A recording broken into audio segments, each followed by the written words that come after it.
Be ready, guys. 5 seconds. Start. Mr. Chairman, there is no doubt that a measure of this kind is required when we want to promote public libraries in our country, and I am glad the Honorable Minister has taken this opportunity of giving us some idea of the policy of the government with regard to this matter, but what he has said is dismally disappointing. The Congress has been in power for so many years, and the present government has been there after the new parliament was elected for about 5 years. All that we have been told is that they had set up only 2 new libraries and that another one will be started soon. The first one, of course, has been in existence for a long time. This is not a record which does credit to the government, but it only shows that insofar as the policy of promoting public libraries in this country is concerned, government has been dismally negligent in the matter and has done practically nothing to promote such libraries.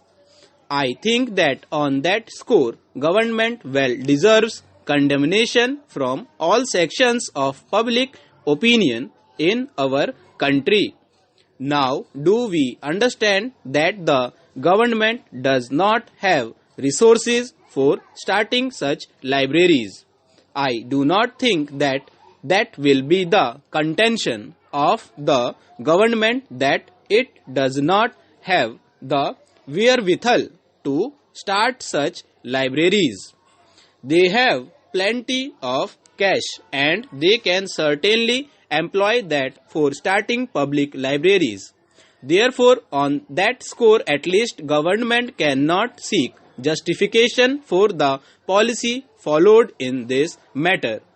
Mr. Chairman, I have a feeling that these are matters which are considered to be of extremely secondary importance by the central government.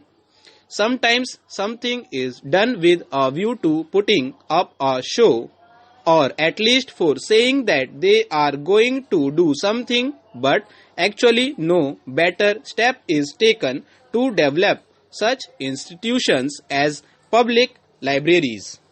Had it been otherwise, we would have got by now a larger number of libraries than we have got today, and yet we know that the people in the cities at any rate require these facilities extended to them, not only in the big cities but also in smaller towns and so on.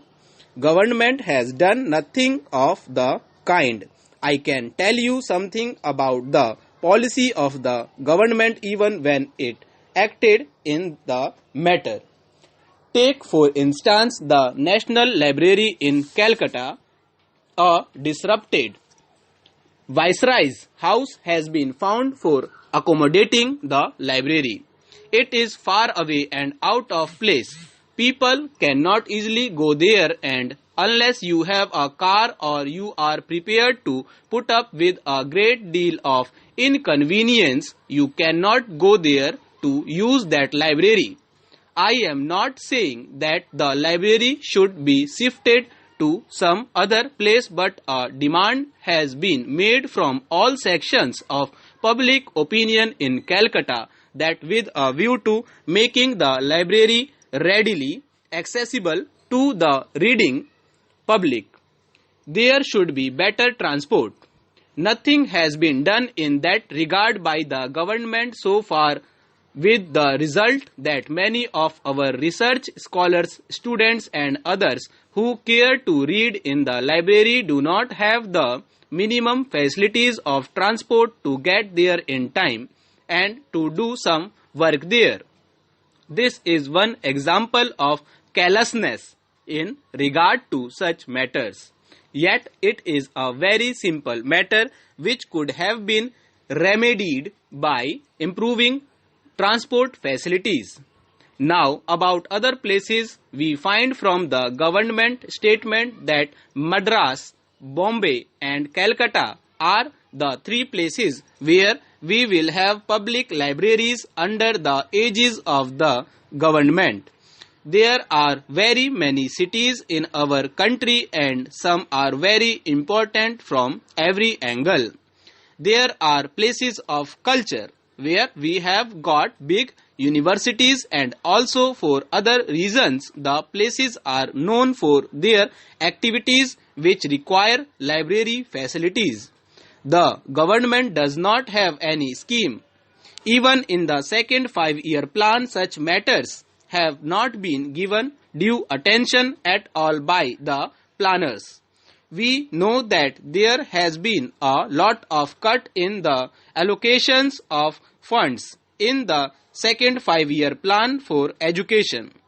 The Ministry of Education has justifiable grievance on that score, but at the same time they should make it known to the public that these are the indispensable schemes for which they require aid from the government or the planning commission, so that public opinion could be mobilized about that.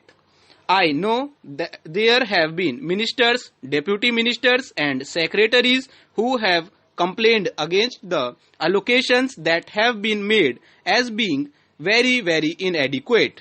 I share their sentiments and I share their views, but at the same time the government have not produced any arresting scheme with a view to attracting public opinion behind them, so that more money could be had for this purpose. It is a matter of misfortune that the Education Ministry should not have started libraries.